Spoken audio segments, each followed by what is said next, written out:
Hello dear students, good morning. तो आज के लेक्चर में हम शुरू करेंगे एक नया चैप्टर जिसका नाम है मोशन इन अ प्लेन, जिसे 2D मोशन भी अपन बोलते हैं। ठीक है, देखिए इस चैप्टर में हमें ये पढ़ना है कि अगर कोई ऑब्जेक्ट 2D मोशन कर रहा है या प्लेन में मोशन कर रहा है तो किस तरीके से हमें ये पता चलेगा कि वो 2D में मोशन कर रहा है। ठीक है, उसी तरीके से देखिए इसमें एक सबसे इम्पोर्टेंट पार्ट आएगा जिसका नाम होगा प्रोजेक्टाइल मोशन। एक्चुअल में इस चैप्टर में हमें यही प्रोजेक्टाइल मोशन ही पढ़ना होता है मेनली रूप से। फिर इसमें एक और प्रॉब्लम पढ़ते हैं जैसे मैन रेन प्रॉब्लम, जैसे कोई बारिश की बूंद आ रही है तो वो कितने एंगल पे आ रही है, कितनी वेलोसिटी से आ रही है, ये सारी चीज़ें हमें जाननी होती है। ठीक है, फिर इसी में पढ़ते हैं अपन कि boat man problem, man boat problem अपन ये पढ़ते हैं। तो इस चैप्टर में हमें बहुत ही अच्छी चीज़ें सीखने को मिलेंगी। तो चलिए शुरू करते हैं आज का अपना लेक्चर। और सबसे पहले अपन ये देखते हैं कि अगर कोई ऑब्जेक्ट 1D मोशन में है यानी कि 1 डायमेंशनल मोशन में है तो हमें कैसे पता चलेगा कि वो 1 डायमेंशनल मोशन में है।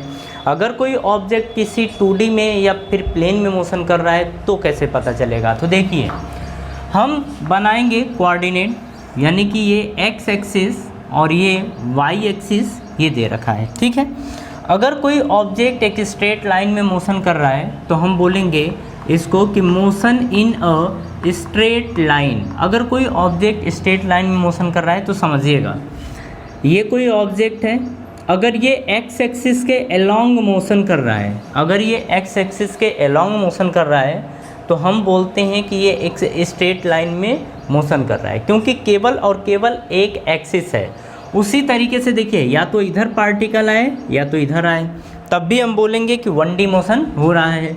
उसी तरीके से अगर पार्टिकल केवल और केवल y एक्सिस के अलोंग मोशन करता है तब भी हम बोलते हैं ये पार्टिकल 1 डायमेंशनल मोशन कर रहा है, पार्टिकल 1 डायमेंशनल मोशन कर रहा है। ठीक है, अगर उसी तरीके से अपन z एक्सिस की बात करें तो z एक्सिस इसके परपेंडिकुलर होता है, जिससे अपन इस तरीके से बनाते हैं। तो अगर केवल और केवल पार्टिकल इस डायरेक्शन में मोशन कर रहा है, यानी कि इस डायरेक्शन में मोशन कर रहा है या तो इधर या तो इधर, तब भी हम कहते हैं कि पार्टिकल 1 डायमेंशनल मोशन कर रहा है।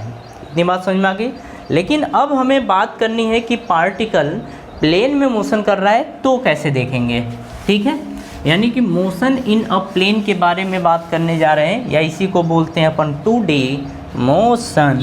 अब देखिए इसमें जैसे अगर बात करें ये x एक्सिस ये y एक्सिस, ठीक है, तो प्लेन में मोशन का मतलब क्या होता है कि देखिए सबसे पहले तो अपन समझें कि प्लेन क्या होती है। तो देखो जब दो एक्सिस आपस में मिलके एक अपन बोलेंगे कि x एक्सिस और y एक्सिस मिलके एक प्लेन फॉर्म करती हैं। ठीक है, एक प्लेन फॉर्म करती हैं। इसका मतलब ये होता है कि अगर हम बोलें कि पार्टिकल या कोई बॉडी 2D मोशन कर रहा है तो इसमें वो पार्टिकल x एक्सिस पे भी आगे की तरफ बढ़ता है और y एक्सिस में भी जाता है, मतलब x एक्सिस के अलोंग भी जाता है और y एक्सिस के भी अलोंग जाता है, मतलब x डायरेक्शन में भी मूव करता है, y डायरेक्शन में भी मूव करता है। तो इस तरीके के ऑब्जेक्ट के मोशन को बोलते हैं 2D मोशन या मोशन इन अ प्लेन। ठीक है, जैसे समझिए कोई पार्टिकल यहाँ था, कोई बॉडी यहाँ थी, ये बॉडी क्या की कुछ समय बाद यहाँ पे पहुँच गई, यहाँ पे पहुँच गई। तो आप ध्यान से देखिएगा, अगर हम बात करें कि ये इस तरीके से, तो यहाँ पे देखो कोई ना कोई कोऑर्डिनेट मिलेगा, जैसे x1 y1 ये मिलेगा। ठीक है, अगर इसकी बात करें कोऑर्डिनेट कैसे लिखेंगे तो यहाँ से जब आगे बढ़ते हैं तो x मिला और यहाँ से जब आगे बढ़ते हैं तो y मिला और x पे ऐसे और ऐसे कर देते हैं, तो ये जो कटिंग पॉइंट मिलेगा उसको बोलेंगे x y कोऑर्डिनेट। तो हम बोल रहे हैं कि ये x1 y1 है। ठीक है, उसी तरीके से जब पार्टिकल कुछ समय बाद यहाँ पे आया तो अपन यहाँ पे बोलेंगे कि देखो ये x2 और ये y2, इसी तरीके से ये x1 और ये y1 था। तो जो ये कटिंग पॉइंट आया है, इंटरसेक्टिंग पॉइंट, इसका कोऑर्डिनेट होता है x2, y2। तो देखिए जब x और y दोनों कोऑर्डिनेट साथ में मिलें तो हम बोलते हैं कि ये एक प्लेन फॉर्म हो रहा है, ये एक प्लेन फॉर्म हो रहा है और पार्टिकल जो है वो प्लेन में मूव कर रहा है। ठीक है, ये चीज़ बात समझ में आ गई। तो देखिए, जब प्लेन की बात आए तो हमें एक्स कोऑर्डिनेट पे भी मूव करना होता है और वाई कोऑर्डिनेट में भी मूव करना होता है। तो जब दोनों का कंबाइंड फॉर्म देखते हैं तो वही होता है 2D मोशन या मोशन इन अ प्लेन। ठीक है, जैसे एक सिंपल सी बात आप देखते हैं, आप किसी बगीचे में गए, ठीक है, और उसको आपने पत्थर या ढेला से आपने आम मारा। ठीक है, तो आम को जब आप मारते हैं, सपोज कर लीजिए आप यहाँ थे, तो डायरेक्ट ऐसा नहीं होता है कि आम खड़ा हो और आप सीधे मार दें। सीधे आप नहीं मार पाते हैं, आपको किसी न किसी एंगल पे इस पत्थर को प्रोजेक्ट करना पड़ता है। तो समझिए आम का पेड़ ये था, ठीक है, आम ये था, तो आप पत्थर को कुछ इस तरीके से मारते हैं। ठीक है, मतलब आप खुद देखिए कि एक्स एक्सिस में भी मूव कर रहे हैं और वाई एक्सिस में भी मूव कर रहे हैं। तो फिर हम बोलते हैं कि जो पत्थर का मोशन है वो एक प्लेन में है, एक प्लेन में मोशन है। तो जो पत्थर है वो 2D मोशन कर रहा है या मोशन इन अ प्लेन है। बात समझ में आ गई। तो ये सारी बातें थी। अब हम देखेंगे 2D में पोजीशन वेक्टर को, कि 2D में पोजीशन वेक्टर क्या होता है, और फिर उसके बाद देखेंगे 2D में मोशन को, और फिर एक्सेलरेशन को, यानी कि वेलोसिटी और एक्सेलरेशन को देखेंगे। ठीक है, तो सबसे पहले अपन देखेंगे पोजीशन वेक्टर को। ठीक है, तो देखिए ये एक्स एक्सिस, ये वाई एक्सिस, ये चीज़ें दी गई हैं। अब यहाँ पे ध्यान से देखिएगा, जैसे हम बोल दें कि कोई पार्टिकल प्लेन में था और वो यहाँ पे था और ये पॉइंट ए था। ठीक है, और यहाँ के कोऑर्डिनेट थे x1, y1, ये कोऑर्डिनेट था। ठीक है, वो पार्टिकल धीरे धीरे धीरे धीरे मूव करते हुए यहाँ पे पहुँच गया और ये पॉइंट है आपका B, और इसके जो कोऑर्डिनेट हैं वो है x2, y2। ठीक है, तो देख रहे हैं कि ये पार्टिकल प्लेन में मूव कर रहा है, पार्टिकल प्लेन में मूव कर रहा है। अब हमें इसका पोजीशन वेक्टर निकालना होता है। तो ये चीज़ ध्यान से देखिएगा आप लोग।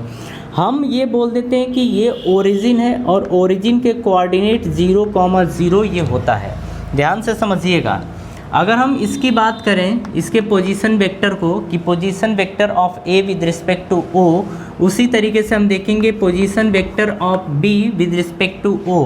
तो देखिए लिखते कैसे थे, position vector of A with respect to O is equals to this minus this, यानी लिखते थे अपन कि x1 माइनस 0, मतलब ये माइनस ये, तो x1 माइनस 0, फिर आई कैप, हम आई कैप लिखते हैं क्योंकि ये एक्स एक्सिस के अलोंग की बात हो रही है, प्लस उसी तरीके से y1 माइनस 0, तो हम लिखेंगे y1 माइनस 0 और जे कैप। ठीक है, तो इसे अगर लिखना पड़े कि position vector of A with respect to O, तो इसे हम लिख सकते हैं x1 I cap plus y1 J cap, ये हम लिख देते हैं। ठीक है, तो एक चीज़ तो मिल गई।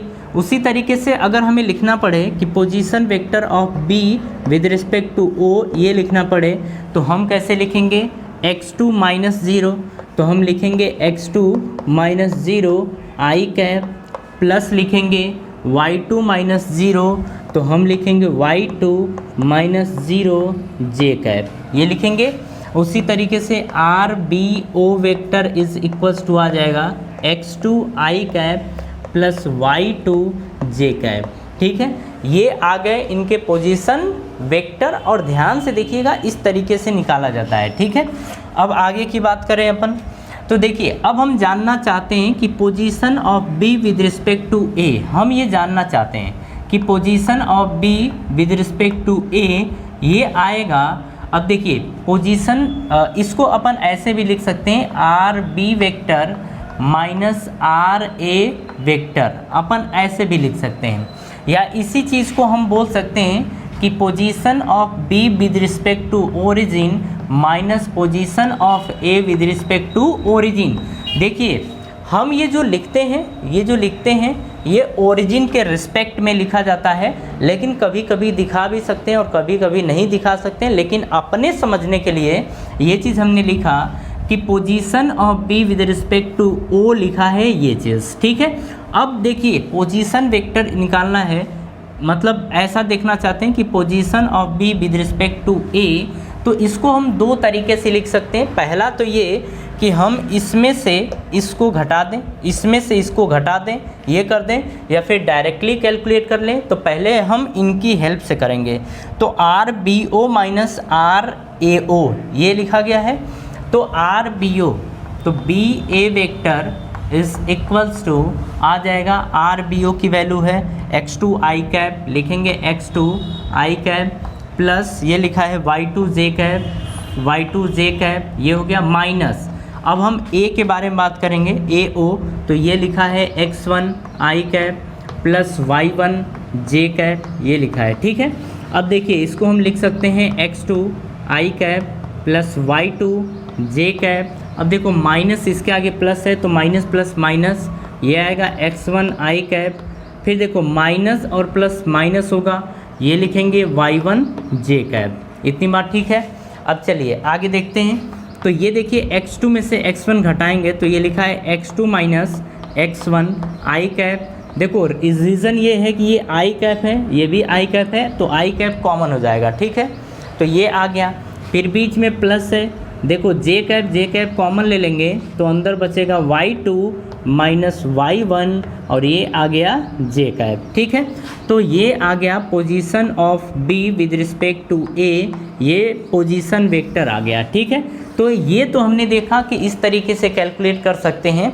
इसको हम एक दूसरे तरीके से भी कैलकुलेट करते हैं, और कैसे करेंगे, हम लिखेंगे R B A vector position of v with respect to a is equals to x2 minus x1।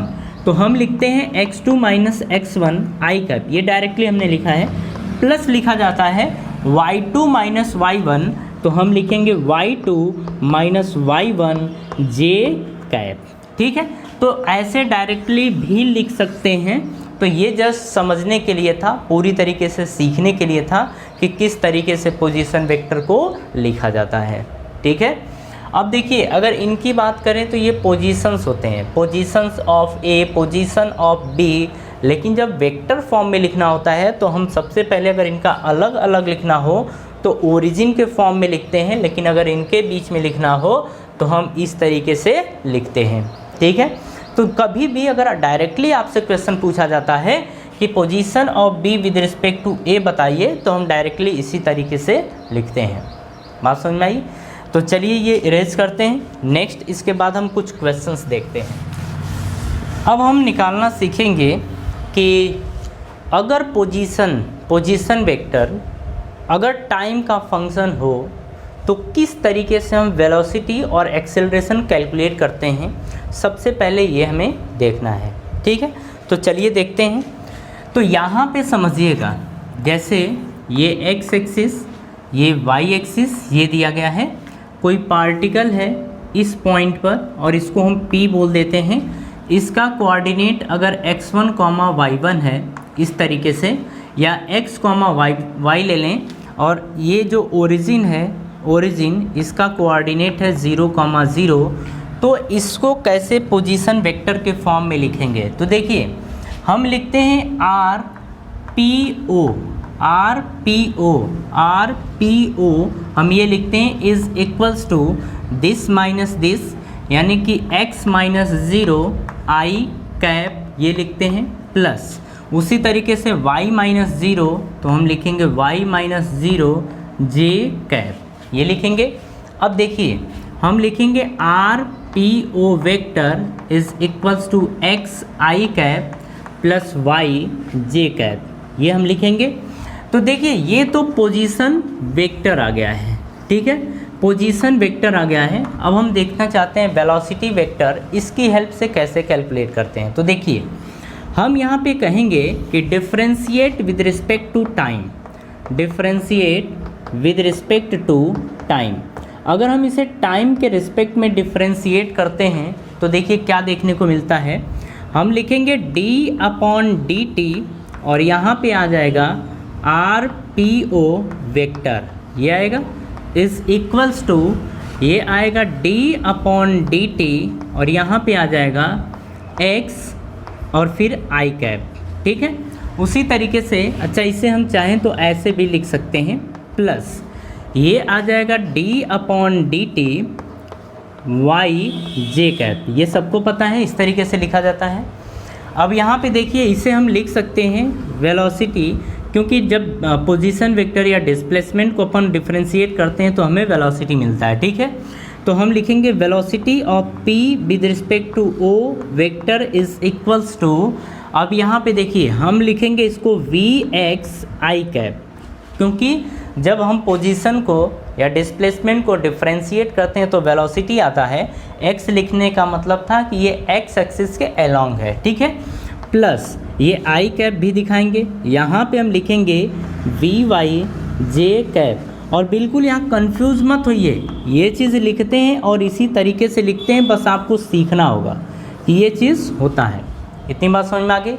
उसी तरीके से देखिए अगर हम एक्सेलरेशन निकालना चाहें तो हम लिखेंगे कि differentiate with respect to time, again differentiate with respect to time, time के रिस्पेक्ट में हम फिर से डिफरेंशिएट करेंगे तो यहाँ पे लिखेंगे d/dt और ये आ जाएगा vpo vector is equals to, यहाँ पे लिखेंगे अपन d/dt और ये आ जाएगा vx i कैप प्लस लिखेंगे d/dt, ये आ जाएगा vy j कैप। इतनी बात समझ में आ गई।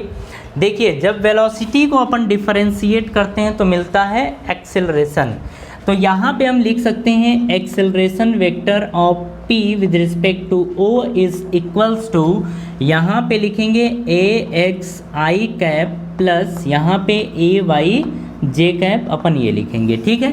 तो एक्सेलरेशन ये मिल गया, कोई डाउट नहीं। तो इतनी बात समझ में आई कि किस तरीके से अगर पोजीशन वेक्टर दिया हो तो उसकी हेल्प से अपन वेलोसिटी वेक्टर, फिर उसकी हेल्प से अपन एक्सेलरेशन वेक्टर कैलकुलेट करते हैं। इतनी बात ठीक है। चलिए अब हम इसके बाद कुछ क्वेश्चंस करते हैं और इन क्वेश्चन को आप ध्यान से देखिएगा, ठीक है। अच्छा एक चीज़ और समझिए, इसको लिख क्या सकते हैं, इसको हम बोल सकते हैं कि पोजीशन ऑफ p, इस जो लिखा गया है पोजीशन वेक्टर ये हम बोल सकते हैं, और इसको हम बोल सकते हैं ये कि वेलोसिटी वेक्टर, ये लिखा गया है वेलोसिटी वेक्टर, और नीचे वाले को अपन क्या बोलेंगे, इसको बोलेंगे एक्सेलरेशन वेक्टर। इतनी बात समझ में आ गई। चलिए अपन कुछ क्वेश्चन करते हैं इन पे बेस्ड। तो ये एक अच्छा सा एग्जाम्पल आपके सामने होगा। लिखा गया है कि x is equal to 3i cap plus 2j cap, ये दिया गया है। हमसे ये बोल रहा है कि फाइंड फर्स्ट बोल रहा है वेलोसिटी और सेकंड बोल रहा है एक्सेलरेशन, ये एक्सेलरेशन बताइए, ठीक है। अब देखिए ये दिया गया है पोजीशन वेक्टर, अब इसकी हेल्प से हमें वेलोसिटी और एक्सेलरेशन कैलकुलेट करना है। अब इसे हम किस तरीके से कैलकुलेट करेंगे, चलिए देख लेते हैं।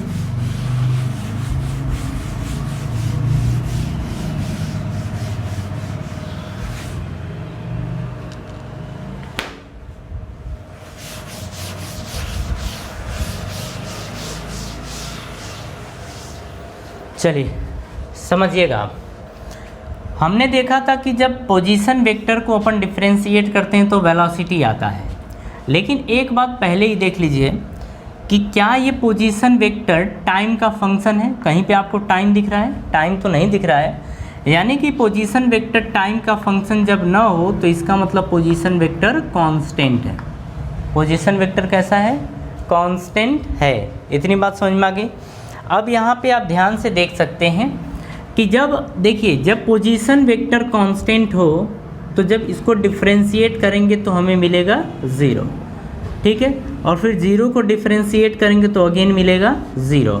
बस अच्छा ये चीज़ समझ लीजिएगा। अब आगे देखिए इसको डिफरेंशिएट कर रहे हैं तो कैसे करेंगे, हम लिखेंगे dx/dt, और जब dx/dt करेंगे तो हमें वेलोसिटी मिलेगा, इज इक्वल्स टू लिखेंगे d/dt 3i कैप, फिर प्लस या फिर एक ही में कर दें प्लस 2j कैप, ये आ गया, ठीक है।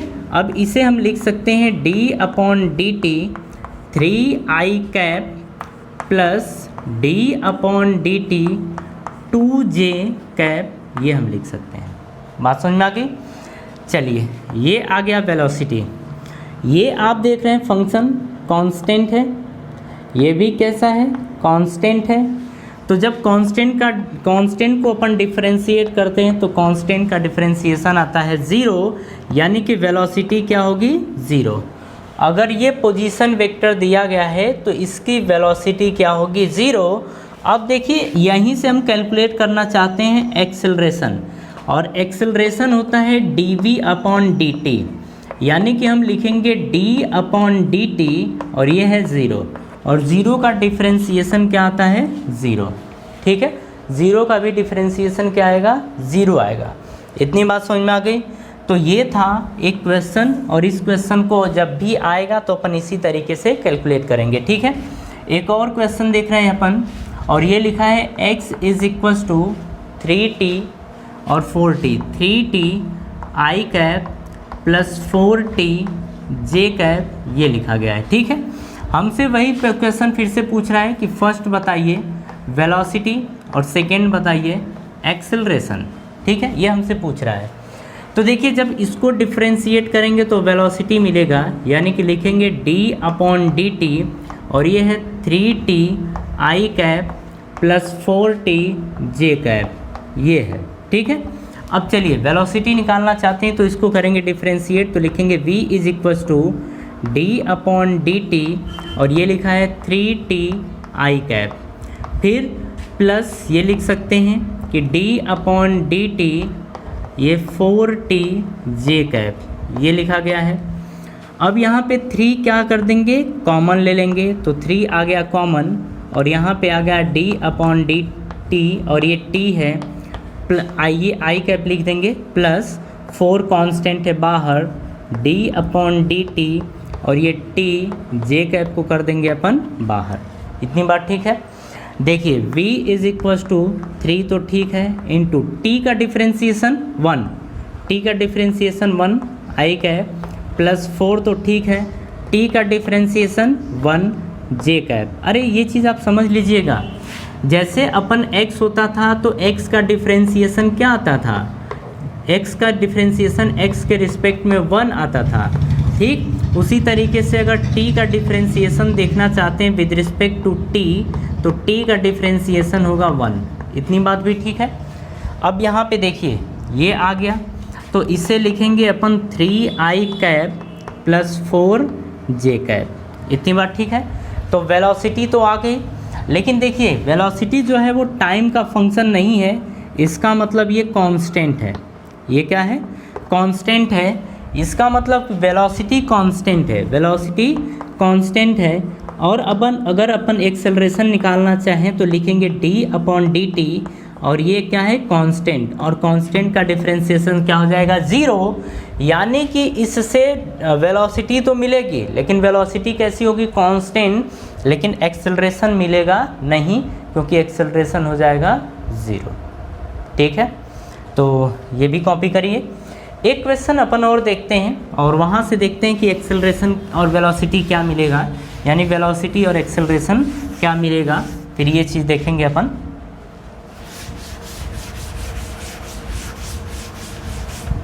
चलिए समझिए, यहाँ पे दिया गया है कि x = 3t i cap plus 4t square j cap, ये दिया गया है। ठीक है, तो हमसे बोल रहा है कि फाइंड v एंड a। अब यहाँ पे देखिए जब इसको अपन डिफरेंशिएट करेंगे तो वेलोसिटी मिलेगा, लिखेंगे d/dt ये 3t i cap plus 4t square j cap, ये लिखेंगे।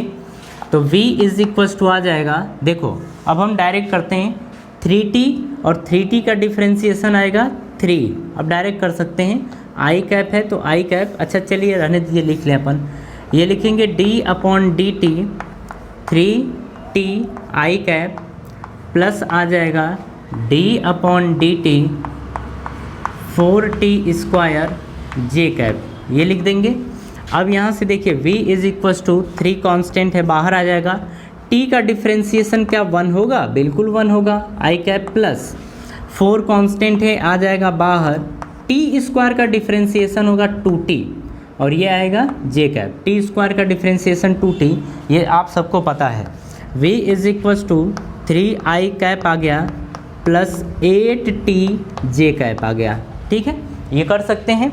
अब देखिए जब इसको डिफ्रेंशिएट करेंगे तो लिखेंगे, इसको डिफ्रेंशिएट करेंगे तो मिलेगा एक्सेलरेशन, और इसे लिखेंगे d/dt यानी dv/dt इज इक्वल्स टू आ जाएगा d/dt। यहाँ से अपन लिखेंगे 3i कैप प्लस 8t जे कैप, ये अपन लिख देंगे। देखिए 3 जो है ये कांस्टेंट है और कांस्टेंट का डिफरेंशिएशन 0 प्लस 8 कांस्टेंट है बाहर आ जाएगा और t का डिफरेंशिएशन आ जाएगा 1 और ये जे कैप, यानी कि जो एक्सेलरेशन मिलेगा वो एक्सेलरेशन कांस्टेंट होगा और 8 जे कैप के बराबर होगा। ठीक है, अगर इसके मैग्नीट्यूड की बात करें, एक्सेलरेशन के मैग्नीट्यूड की, तो ए वेक्टर का mod is equals to root में 8 का स्क्वायर, यानी कि ये आ जाएगा 8 जे कैप हट जाएगा तो 8 मीटर पर सेकेंड का स्क्वायर, ये एक्सेलरेशन मिल जाएगा। ठीक है, तो यहाँ तक कोई डाउट नहीं है। तो चलिए इसे अपन करते हैं इरेज और नेक्स्ट टॉपिक की तरफ मूव करते हैं। चलिए अब हम बात करने वाले हैं इक्वेशन ऑफ ट्रेजेक्टरी के बारे में, और हम ये देखेंगे कि इक्वेशन ऑफ ट्रेजेक्टरी किस तरीके से कैलकुलेट किया जाता है। ठीक है, और इक्वेशन ऑफ ट्रेजेक्टरी होता क्या है इसे भी अपन देखेंगे। तो हम सबसे पहले बात करेंगे इक्वेशन ऑफ ट्रेजेक्टरी की इक्वेशन किस तरीके से बनाया जाता है ये देखेंगे। तो इसमें देखिए ध्यान से समझिएगा, अगर हम इक्वेशन ऑफ ट्रेजेक्टरी की बात करें तो जैसे x एक फंक्शन होगा t का, y फंक्शन होगा t का, तो जैसे आपसे कभी पूछ दे कि इक्वेशन ऑफ ट्रेजेक्टरी बताइए इन दोनों की हेल्प से, तो हमें करना क्या होता है कि दोनों में से हमें टाइम फंक्शन को एलिमिनेट कर देना होता है, और एलिमिनेट करके x और y में एक रिलेशन बनता है। इसी रिलेशन को बोला जाता है इक्वेशन ऑफ ट्रेजेक्टरी। समझिए, जैसे अगर एग्जांपल की बात करें तो x इज इक्वल्स टू दे दिया है हमें 2t और y इज इक्वल्स टू हमें दे दिया है 3t। अब x और y में अगर रिलेशन हमें निकालना है तो t को एलिमिनेट करना पड़ेगा। तो अगर यहाँ से बात करें t की तो t इज इक्वल्स टू आ जाएगा x/2 और इसे इसमें पुट कर देंगे। ठीक है, तो यहाँ से आ जाएगा y इज इक्वल्स टू 3 और t के प्लेस पे हम पुट कर देंगे x/2, तो ये आ जाएगा y is equals to 3/2 into x के बराबर। ठीक है, तो x और y में एक रिलेशन मिल गया और इसी रिलेशन को बोला जाता है equation of trajectory. Equation of trajectory इसी को बोला जाता है। इतनी बात समझ में आ गई। चलिए अब एक चीज़ और यहाँ से देखते हैं कि अगर हमें कोई फंक्शन x और y में दे दिया गया है, यानी कि दे दिया गया है i कैप और j कैप में। ठीक है, यानी कि हम बात कर रहे हैं 2D मोशन की। अगर कोई पार्टिकल 2D मोशन कर रहा है और हमें उसकी पोजीशन पता है, फिर अगर उसकी वेलोसिटी निकालना हो वेक्टर फॉर्म में ही, तो किस तरीके से कैलकुलेट किया जाता है, और एक्सेलरेशन अगर पूछ दे तो एक्सेलरेशन को किस तरीके से कैलकुलेट करेंगे, ये सारी चीज़ें हमें देखनी है। ठीक है, तो हम इसमें क्या करते हैं कि अगर x और y में फंक्शन दे दिया गया है तो x और y को अलग अलग कर लेते हैं। ठीक है, अगर मान लीजिए पोजीशन दिया होता तो पोजीशन को हम x में लिखते और y एक्सिस यानी कि x एक्सिस के अलोंग रहता तो x में लिखते और y एक्सिस के अलोंग रहता तो y में लिखते। ध्यान से समझिएगा, जैसे अगर हमें इनिशियल वेलोसिटी की बात करें तो हमें x एक्सिस के अलोंग ux लिखना पड़ेगा और y एक्सिस के अलोंग uy लिखना पड़ेगा। बात समझ में आई। इसी तरीके से अगर हमें v की बात करें वेलोसिटी की, तो x एक्सिस के अलोंग vx और y एक्सिस के अलोंग vy लिखना पड़ेगा। इसी तरीके से अगर हमें एक्सेलरेशन की बात करें तो x एक्सिस के अलोंग ax और y एक्सिस के अलोंग ay लिखेंगे। उसी तरीके से अगर हमसे बात कर देता है डिस्प्लेसमेंट के, तो sx लिखेंगे और यहाँ पे लिखेंगे sy। ठीक है, और टाइम दोनों के लिए क्या रहेगा, टाइम दोनों के लिए t ही रहेगा, या दोनों के लिए टाइम t ही रहेगा। तो देखो, जब भी इन दोनों के फॉर्म में कोई इक्वेशन गिवन हो तो हम दोनों को अलग अलग करके बाद में जोड़ देते हैं और वहाँ से हम क्वेश्चन क्वेश्चन का आंसर ले लेते हैं। ठीक है, अब देखिए यहीं से अगर हमें इक्वेशन लिखना हो एक्स एक्सिस के अलोंग और वाई एक्सिस के अलोंग, तो इक्वेशन को कैसे लिखेंगे। अब ये देखिए, जैसे देखिए हमें जो पोजीशन वेक्टर दिया गया है, पोजीशन वेक्टर वो वाई में, एक्स और वाई दोनों में दिया गया है। ठीक है, लेकिन अगर हमें वेलोसिटी वेक्टर कैलकुलेट करना हो तो हम एक्स एक्सिस के अलोंग अलग और वाई एक्सिस के अलोंग अलग अलग कैलकुलेट करके दोनों को जोड़ देंगे और फाइनल आंसर कैलकुलेट कर लेते हैं। ठीक है, तो अगर हम बात करें इक्वेशन ऑफ मोशन की, तो इक्वेशन ऑफ मोशन अगर ये दिया हो तो हम कैसे लिखते हैं। तो देखिए इक्वेशन ऑफ मोशन में ये बोलेंगे कि जो एक्स एक्सिस के अलोंग होगा और वाई एक्सिस के अलोंग होगा, उसमें जैसे अगर हम बात करें v की, तो v is equal to u plus a t लिखेंगे। लेकिन अगर x एक्सिस के अलोंग लिखना हुआ तो हम लिखेंगे we x is equal to you x plus a x into T, ये हम लिखेंगे। ठीक है, अगर वही चीज़ y एक्सिस के अलोंग लिखना हुआ तो हम लिखेंगे we Y is equal to you Y plus A Y into T, ये लिख देंगे। बात समझ में आई। अगर हमें डिस्प्लेसमेंट वेक्टर की बात कर दें तो हम लिखेंगे s is equal to u t plus half a t का स्क्वायर। अगर ये हो तो हम लिखेंगे s x is equal to you x into T plus half a x into t का स्क्वायर, ये लिख देंगे। बात समझ में आई। अगर हमें y एक्सिस के अलोंग लिखना होगा तो S Y is equal to लिखेंगे you Y into T plus half A Y T का स्क्वायर, ये लिख देंगे। अब देखिए नेक्स्ट लिखें तो V square is equal to U square plus 2as, ये होता है। तो यहाँ से हम लिखेंगे वी एक्स का square is equal to you X का square plus 2ax into S X, ये लिख देंगे। इसी तरीके से अगर इधर लिखना हुआ तो लिखेंगे वी वाई का square is equal to you Y का square plus 2ay into S Y, ये लिख देंगे। बात समझ में आ गई। तो जब equation of motion x axis और वाई एक्सिस के अलोंग लिखना हुआ तो हम इस तरीके से लिखते हैं। बात समझ में आ गई।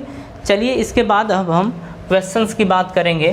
ठीक है, और चलिए एक बेहतर क्वेश्चन शुरू करते हैं। और ये क्वेश्चन है, देखिए बोर्ड स्क्रीन पे आपको दिखेगा। हाँ देखिए, बोल रहा है कि the velocity of a particle at t is equal to 0 is 4i cap plus 3j cap metre पर second and a constant acceleration of 6i cap plus 4j cap metre पर second square applied to it, find the velocity and displacement of a particle at 2 second. ठीक है, बोल रहा है कि velocity दिया गया है, एक्सेलरेशन दिया गया है, टाइम दिया गया है। हमसे पूछ रहा है कि फाइनल वेलोसिटी बताइए कितना होगा और डिस्प्लेसमेंट बताइए कितना होगा, ये चीज़ें हमसे पूछ रहा है। ठीक है, दिया क्या गया है, दिया गया है u इज इक्वल्स टू, ये दिया गया है 4i कैप प्लस बोल रहा है 3j कैप मीटर पर सेकेंड, ये दिया गया है। एक्सेलरेशन की अगर बात करें तो एक्सेलरेशन दिया गया है यहाँ पे 6i cap plus 4j cap metre पर सेकेंड का स्क्वायर, ये दिया गया है एक्सेलरेशन। बोल रहा है कि 2 सेकेंड के बाद इस पार्टिकल की वेलोसिटी और डिस्प्लेसमेंट बताइए कितना हुआ होगा। ठीक है, तो टाइम है यहाँ पे 2 सेकेंड ये। अब देखिए इसमें हम क्वेश्चन को करते कैसे हैं, ये u लिखा गया है लेकिन ये ux है और ये uy है। एक्चुअल में ये ux है और ये uy है। उसी तरीके से ये बोलें तो ये बोलेंगे ax है और ये ay है, ये दे रखा है। क्योंकि i कैप जे कैप ये सारी चीज़ें दे रखी हैं, तो इस तरीके से करेंगे कि i का जो कोफिशिएंट होगा वो x एक्सिस के अलोंग होगा, y का जो कोफिशिएंट होगा वो y एक्सिस के अलोंग होगा। सॉरी, j कैप और i कैप का जो कोफिशिएंट है x एक्सिस के अलोंग होगा, j कैप का जो कोफिशिएंट है y एक्सिस के अलोंग होगा। तो हम यहाँ पे लिखेंगे ux और ux की वैल्यू 3 होगी और यहीं से यू वाई की बात करें तो यू वाई की वैल्यू यू एक्स की वैल्यू 4 होगी और यू वाई की वैल्यू 3 होगी, ये चीज़ें ठीक है। उसी तरीके से यहाँ पे बात करें तो हम बोलेंगे ए एक्स की वैल्यू 6 होगी और ए वाई की वैल्यू 4 होगी। अब हम बोलेंगे कि एक्स एक्सिस और वाई एक्सिस के अलोंग सारी चीज़ें कैलकुलेट करनी है। तो एक्स एक्सिस के जो अलोंग आएगा वो क्या आएगा, देखिए हम लिखेंगे वी एक्स, तो we x is equal to you x plus a x into t, यही तो लिखा जाएगा। अगर यहीं पे बात करेंगे वी वाई की तो we Y is equal to आ जाएगा यू वाई प्लस ए वाई इंटू टी, ये हो जाएगा। समझ में बात आई। तो we x is equals to हम लिखेंगे यू एक्स की वैल्यू 4 है तो 4 प्लस ए एक्स की वैल्यू, देखिए ए एक्स की वैल्यू 6 है तो 6 इंटू टाइम इज़ 2, तो ये आ जाएगा 4 प्लस 12, यानी कि वी एक्स की जो वैल्यू है, वी एक्स की वैल्यू दे रखी है 16 मीटर पर सेकेंड, ये आ जाएगा। ठीक है, इतनी बात समझ में आ रही है। उसी तरीके से अगर वी वाई की बात करें तो we Y is equal to you y is equal to plus 3, ये आ जाएगा प्लस ए वाई की वैल्यू दे रखी है 4, तो लिखेंगे 4 टाइम इज़ 2, तो 4 2 जा 8 3 11 होगा, तो वी वाई की वैल्यू आ जाएगी 11 मीटर पर सेकेंड। इतनी बात समझ में आ गई। अगर हमें वेलोसिटी वेक्टर लिखना है, यानी V X vector V vector लिखना है, तो हम यहाँ पे बोलेंगे वी एक्स आई कैप प्लस वी वाई जे कैप, हम ये बोलेंगे। ठीक है, तो v vector is equals to आ जाएगा वी एक्स आई कैप, तो v की वैल्यू कितनी है 16, तो यहाँ लिखेंगे 16 I cap plus B Y यानी कि 11 जे कैप, तो ये आ जाएगा 11 जे कैप। तो v की वैल्यू कितनी आ गई 16 I cap plus 11 J cap. इतनी बात समझ में आई। तो देखिए ये हो गया इस तरीके से, तो इसको बोलेंगे बेटा तुम मेथड फर्स्ट हो, तो ये कौन सा मेथड फर्स्ट। अब हम बात कर लें कि क्या मेथड सेकेंड इसका हो सकता है, तो बिल्कुल हो सकता है।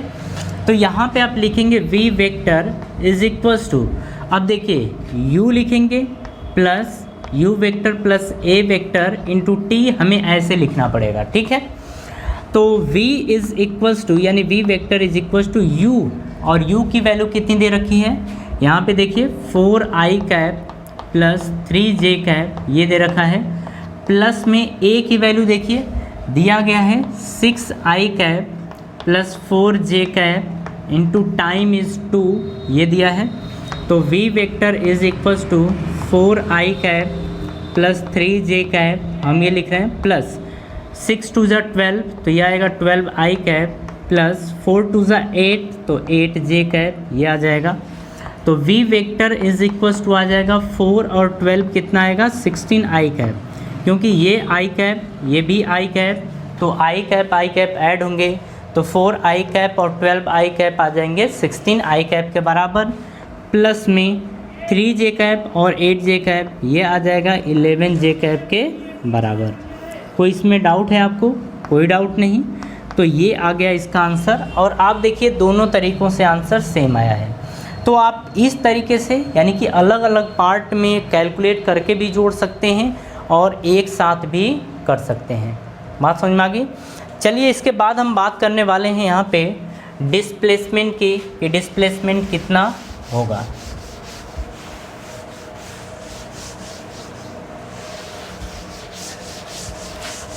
तो डिस्प्लेसमेंट को भी हम उसी तरीके से कैलकुलेट कर सकते हैं जिस तरीके से इसको हमने कैलकुलेट किया है।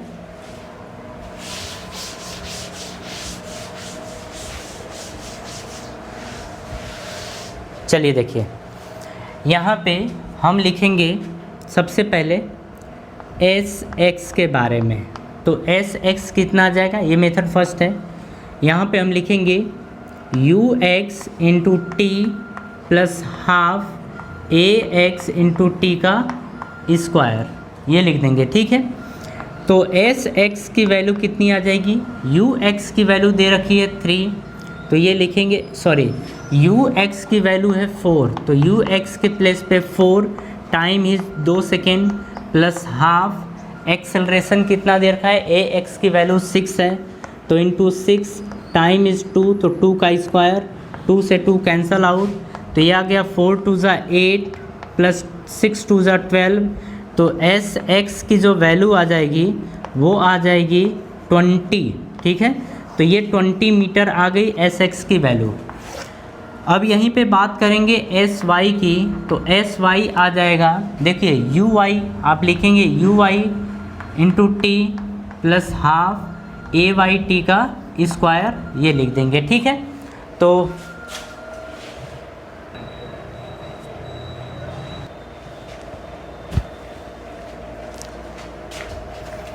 चलिए देखिए, यहाँ से हम एस वाई निकालना चाहते हैं तो हम लिखेंगे s Y is equals to you y. अगर यू वाई की बात करें तो ये 3 है और टाइम है 2 सेकेंड, तो 2 प्लस हाफ। ए वाई की बात करें तो ये 4 है, टाइम की बात करें तो 2 का स्क्वायर, 2 से ये 2 कैंसल आउट, बनेगा 3 2 ज़ा 6 और 4 2 ज़ा 8 और 8 6 कितना आएगा 14। तो एस वाई की वैल्यू आ गई है 14। अगर हम इसे लिखना चाहें एस वाई वेक्टर फॉर्म में तो ये लिखेंगे 14 जे कैप, ये लिख देंगे। और यहाँ पे अगर एस एक्स लिखना चाहते हैं वेक्टर फॉर्म में तो लिखेंगे 20 आई कैप, ठीक। तो देखिए अगर हम एस वेक्टर की बात करें तो एस वेक्टर आ जाएगा एस एक्स आई कैप प्लस एस वाई जे कैप, ये लिख देंगे। तो s vector is equals to s x का मतलब 20 आई कैप, तो लिखेंगे 20 आई कैप प्लस ये आ जाएगा 14 जे कैप, तो लिखेंगे 14 जे कैप और यही होगा हमारा आंसर, ठीक है। तो जस्ट ये एक मेथड है, लेकिन अगर कभी आपसे पूछ दे कि डिस्प्लेसमेंट कितना हुआ उसका मैग्नीट्यूड बताइए, तो हम यहाँ पे लिखेंगे 20 का स्क्वायर प्लस 14 का स्क्वायर, हम ये लिख देंगे। इतनी बात समझ में आ रही है? तो ये हमारा आंसर हो जाएगा, इसको आप सॉल्व कर लेंगे। ये मेथड फर्स्ट था, लेकिन हम इसी क्वेश्चन को सेकेंड मेथड के थ्रू भी कर सकते हैं और वो देखिए किस तरीके से अपन करने वाले हैं। देखिए यहाँ पे हम लिखेंगे m2 और ये लिखेंगे s vector is equals to u vector t plus half a vector t का स्क्वायर, ये है। अब देखिए लिखेंगे s vector is equals to u, अगर u की बात करें तो ये लिखा है 4i cap plus 3j cap into time is 2 plus half. अगर एक्सेलरेशन की बात करें तो लिखा गया है 6i cap plus 4j cap into time की बात करें तो 2 का स्क्वायर, 2 से ये 2 कैंसल आउट, तो यहाँ से बच गया 4 2 ज़ा 8, 4 2 ज़ा 8i कैप प्लस 3 2 ज़ा 6j कैप प्लस यहाँ से देखिए यहाँ से इंटू 2 का स्क्वायर ना, हाफ टी स्क्वायर, तो इंटू 2 का स्क्वायर, ये 2 से ये 2 कटा है। अब देखिए 2 6 ज़ा कितना होगा 12 आई कैप प्लस 4 2 ज़ा 8 जे कैप, ये आ गया।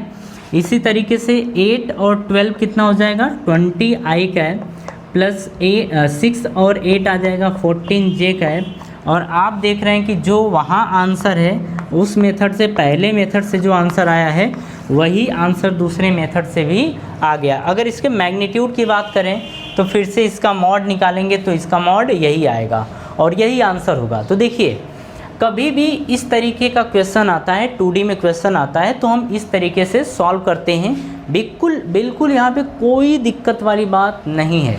अगर यहाँ पे हम बात करें कि एक्सेलरेशन, तो देखिए जब एक्सेलरेशन कांस्टेंट होगा तभी हम इक्वेशन ऑफ मोशन अप्लाई कर पाते हैं, ये हमें पता है। तो यहाँ का जो एक्सेलरेशन है वो कांस्टेंट है, एक्सेलरेशन कैसा है कांस्टेंट है, तभी हम ये इक्वेशन ऑफ मोशन अप्लाई कर पाए हैं। तो देखिए यहाँ पे आपको कोई दिक्कत तो नहीं होनी चाहिए और इसी तरीके के कुछ क्वेश्चंस और हम कर लेते हैं ताकि आपका कॉन्सेप्ट पूरी तरीके से क्लियर हो जाए। चलिए नेक्स्ट क्वेश्चन की बात कर रहे हैं अपन।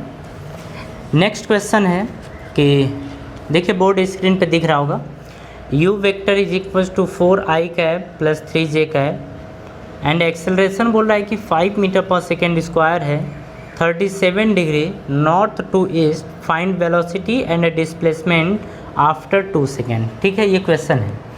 यहाँ पे देखिए अगर u की बात करें तो u वेक्टर गिवन है 4i cap plus 3j cap ये गिवन है, ठीक है।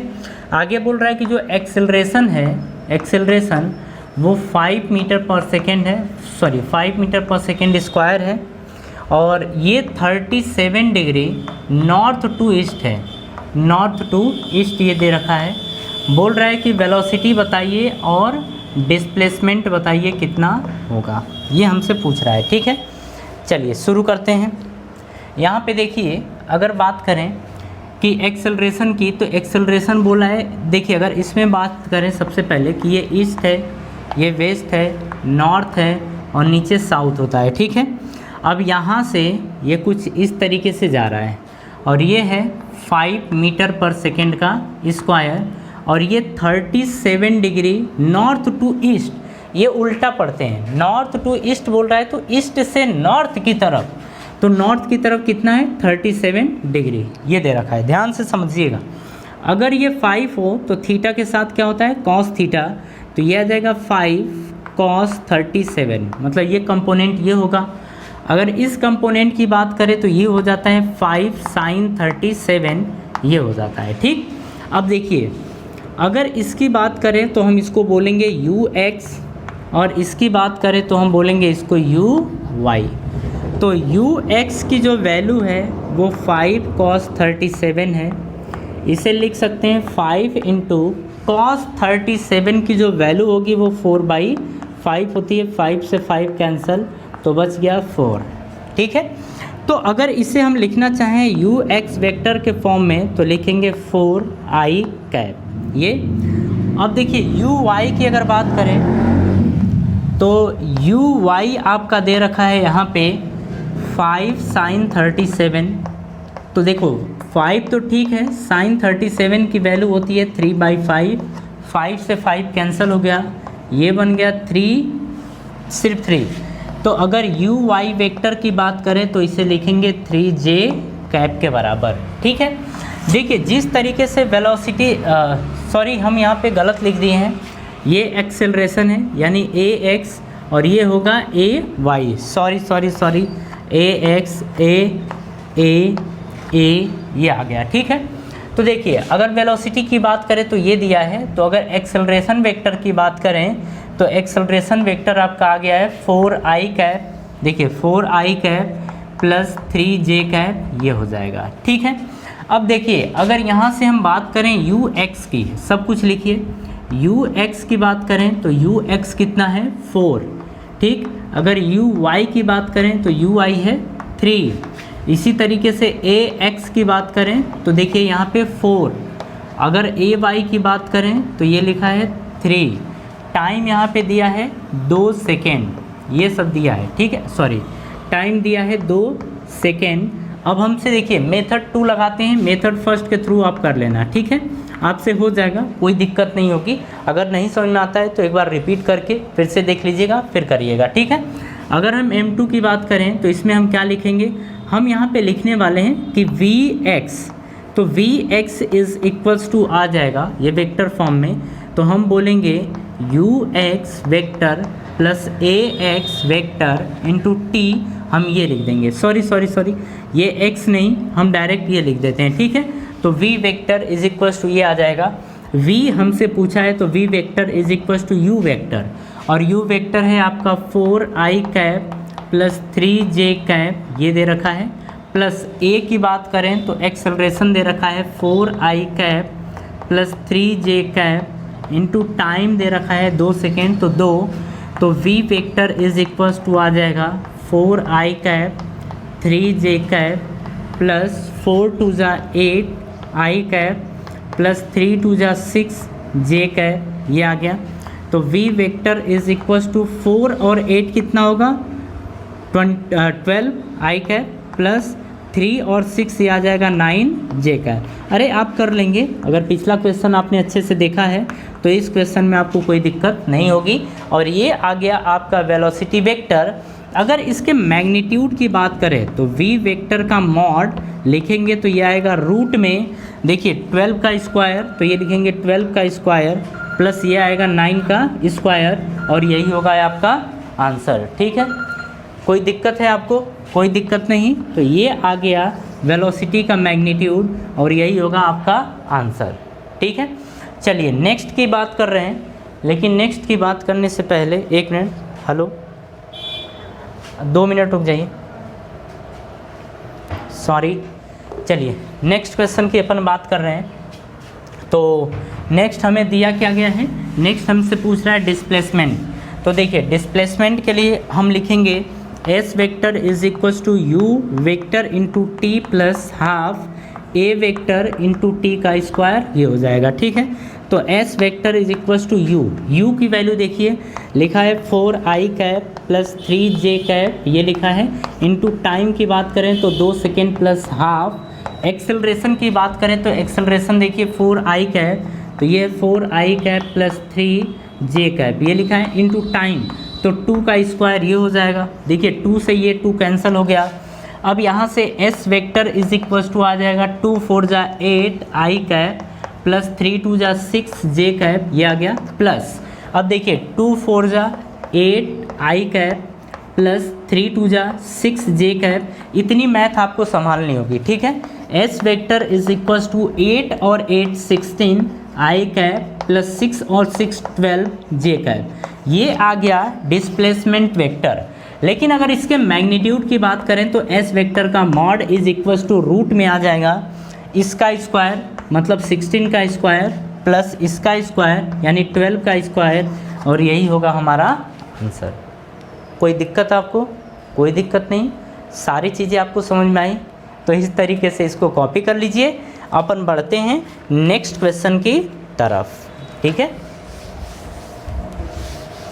चलिए नेक्स्ट क्वेश्चन दिया गया है कि the velocity of a particle at any time t is given by v is equals to a i cap plus b t j cap, ये दिया गया है।